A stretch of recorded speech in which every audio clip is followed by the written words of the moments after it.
Today's talk is on the law of attraction. Hi, I'm Izzy, and today I want to talk about three main points. So one is welcoming the challenges. Two is what can we learn from the challenges? What is the takeaway? And then I want to cover a really cool concept with the law of attraction with the ask and you shall receive.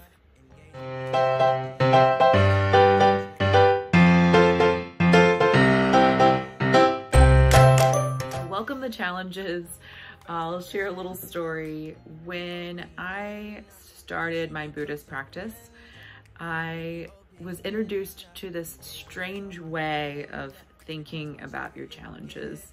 So it was very common for me, and I think for a lot of people, that when someone asks you how you're doing and you're having a really tough time and you're just like, I'm hanging in there, and they're like, what's going on? And you just start complaining and you just start talking about how hard life is. And that's really easy to get stuck in those trenches when you're in the trenches. And I remember telling people and they were just like, congratulations. And I was almost offended at first. And I was just like, congratulations. Like, I just told you I'm going through the hardest part of my life, like the hardest time I've ever been through, like, and you're telling me congratulations. But then the more that started happening and the more people, it wasn't just the one person, it was multiple people telling me congratulations. And oh, they're telling me congratulations for having a challenge. Well, that's a different way of looking at it. And with studying yoga, in the Yoga Sutras, it'll tell us to think the opposite of whatever you're thinking and entertain that thought. So that also gave me another perspective when I studied that as well. But allowing us to look at our challenges as an opportunity for growth. Because as we'll get to this, ask and you will receive. Anytime we ask for something, we ask, oh, please help me, be a better mother, or, oh, please help me gain the knowledge that I need to get this job promotion. The challenges are our growth opportunities for us to come into that and step into that or ascend into that. Then we must also ask ourselves, what is the learning point? So again, if you're stuck in that previous mentality of like, oh, woe is me, like life is falling apart, we have to look back and say, every time that you've grown substantially in life, what was the challenge that got you there? And most of us would say we wouldn't be where we're at today. We wouldn't have learned the lessons that we've learned today without those challenges. And the majority of people I talk to, once they've gotten to that growth mindset, they would tell you that they would not take back those challenges. They would not take back those horrible relationships. They might have left it sooner, but that was such a learning opportunity for them, and they would not have been who they are today without that. So really look at your challenges, not as in this mindset of, I would redo it over again, because studies have actually shown that people, when they were given the choice to redo something, to choose again, the people that kept choosing again were never satisfied with their choice.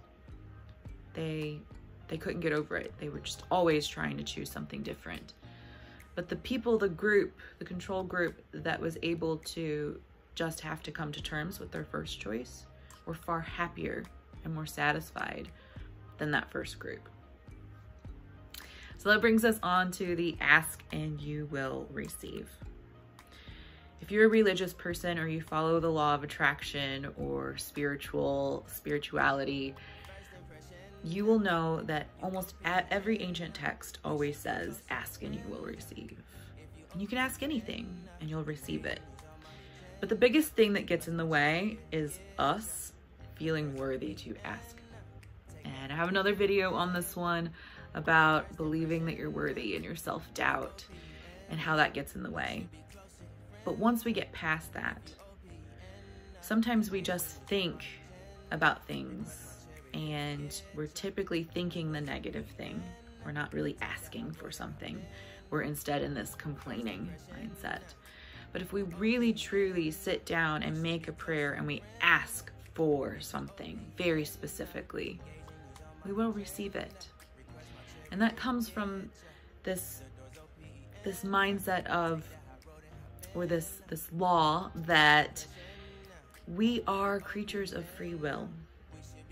And so we have to ask for it first. If we may, God, universe, angels, whatever you believe in, might recognize what would be good for us. But until we gain the wisdom and we overcome that self-doubt and we take the initiative to actually ask, we can't receive it yet. And I want to finish with this really huge key point, key way of how it works, is that there's 3 ways that what you ask for will come to you. And so the 3 ways that what you ask for will come to you will be either, first, you make that initial initiative that you trust, and you clear out the space in your life and in your mind, and you're ready because you know what you asked for is on its way. Then there's the second one, where what you asked for is on its way, but you haven't let go of all the things that need to get rid of in your life. All the things that aren't serving you, you haven't gotten rid of those yet. So that when that thing that you asked for appears, you're still clinging and you're not ready for it. And then what you came for went away and you got frustrated either at yourself or the universe because you kept asking for it and it didn't come the way you wanted it to. And then there's the third way, where life feels like you're in the trenches and everything has just blown up and wreaked havoc and reconstructed, and life just feels like an absolute mess.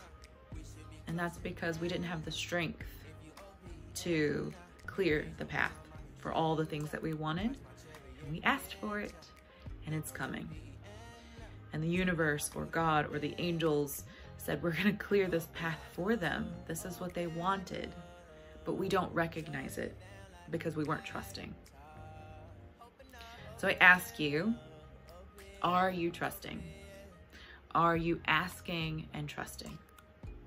Are you grateful and expressing the gratitude for everything that's already on its way?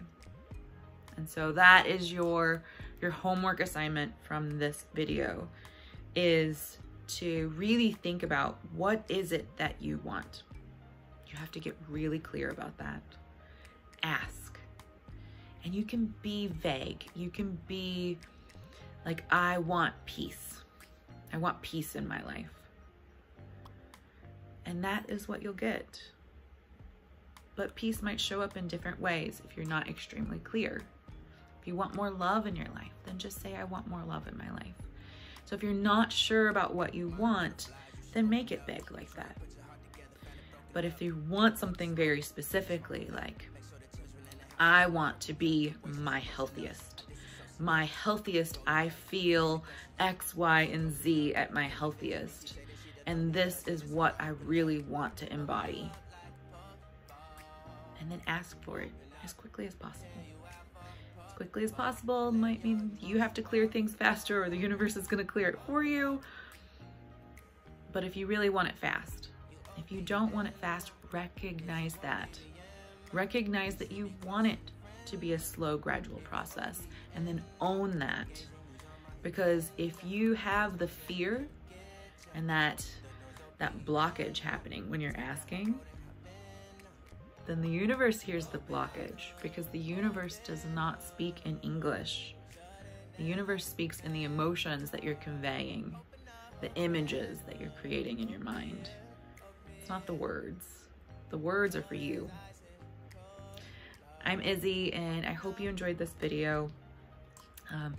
These videos are on YouTube, and if you're on YouTube, please like and subscribe. If not, then maybe you're in my private Facebook group. And so I hope that you can join the private Facebook group and follow along in these messages.